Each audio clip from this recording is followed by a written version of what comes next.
पश्चिम Asia अशांत है, युद्ध की आग में जल रहा है, बम गोले की बरसात हो रही है, हॉर्मुज के समुंदर में भी हलचल है।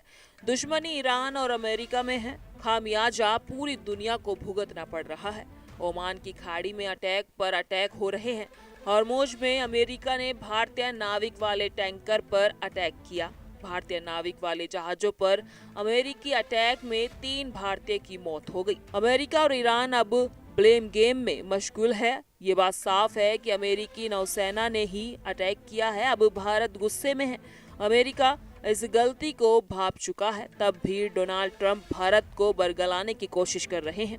अब अमेरिका इसकी ठीकरा ईरान पर फोड़ रहा है। उनका कहना है कि ईरान अटैक में भारतीयों की मौत हुई है। हालांकि भारत ने अमेरिका की चाल पकड़ ली है। भारत उसकी चिकनी चुपड़ी बातों में नहीं आने वाला है।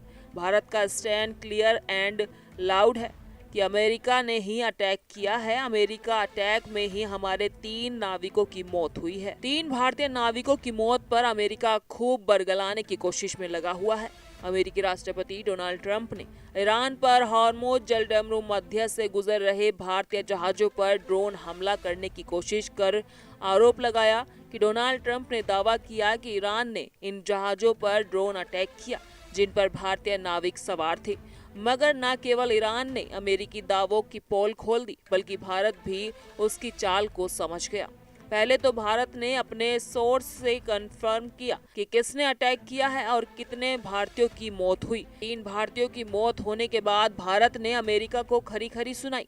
भारत ने तो अमेरिकी विदेश मंत्री मोरक्को रूबियो को फोन कर सीधे हड़का दिया और कह दिया कि भारतीय नाविकों वाले जहाज पर अटैक अमेरिका ने ही किया है। हॉर्मुज घटना ने भारत अमेरिका संबंधों में तनाव बढ़ाया। अमेरिकी कार्रवाई पर भारत ने कड़ा विरोध दर्ज किया। 3 भारतीय नाविकों की मौत से विवाद गहरा गया। भारत ने अमेरिकी दूतावास को तलब कर जवाब मांगा।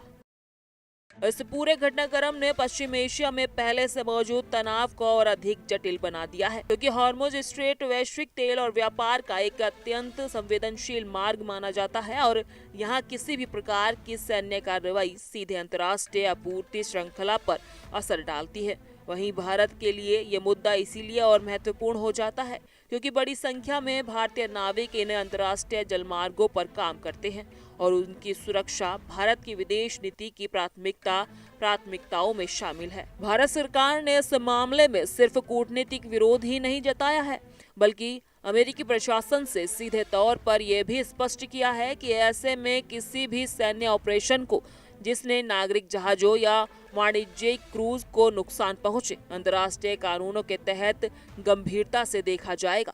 और इसी वजह से भारत ने लगातार 2 बार अमेरिकी दूतावास के प्रतिनिधियों को तलब कर अपनी आपत्ति दर्ज कराई है, जिससे ये संकेत मिलता है कि ये मुद्दा अब केवल बयानबाजी तक सीमित नहीं है, बल्कि औपचारिक कूटनीतिक दबाव में बदल चुका है।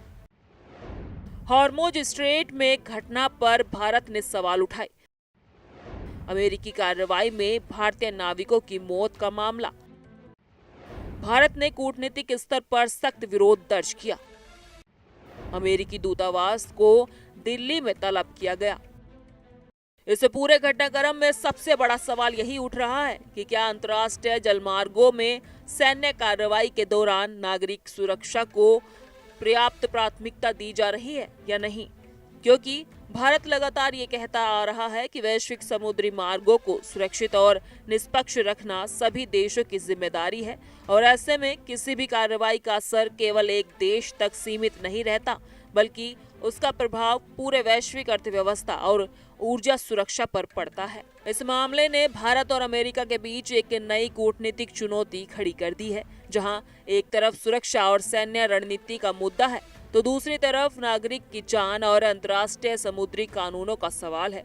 और इसी संतुलन के बीच भारत ने ये साफ संदेश दिया है कि वो अपने नागरिकों की सुरक्षा के मुद्दे पर किसी भी प्रकार का समझौता नहीं करेगा और आने वाले दिनों में इस मामले पर और भी उच्च स्तर की बातचीत देखने को मिल सकती है।